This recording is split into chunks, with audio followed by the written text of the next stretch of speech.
Hi everyone, welcome back to Old Time Rock and Roll. I'm your host David Tear, and like I said in my previous video, I'm catching up on these. I'm doing two a day for the next 3 days, but this is a continuation of my personal top 3,000 songs of the rock era from 1954 to 1999.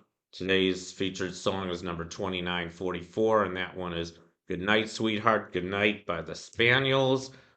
This is from the very beginning of rock and roll. This song was recorded in 1953 and it became a hit the following year, 54. So it was one of the earliest rock and roll records, I guess. Anyway, this song has a pretty long history.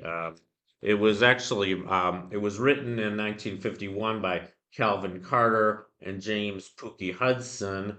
And then the Spaniels, I had the first recording of it in 53, the first hit version, 54. After that, there were several other hit versions shortly following, I think all in the year 1954, actually. The next was by this group here called the McGuire Sisters. They had a couple other big hits, Sincerely and Sugar Time in the 50s.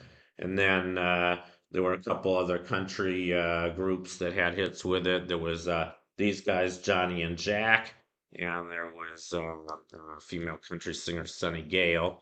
So these were all in 1954. They all had hits with "Goodnight, Sweetheart, Goodnight." So it was a pretty popular song with many covers, and it is a nice, pretty little ballad. It doesn't say a whole lot, but it's just a kind of beautiful, slow love ballad.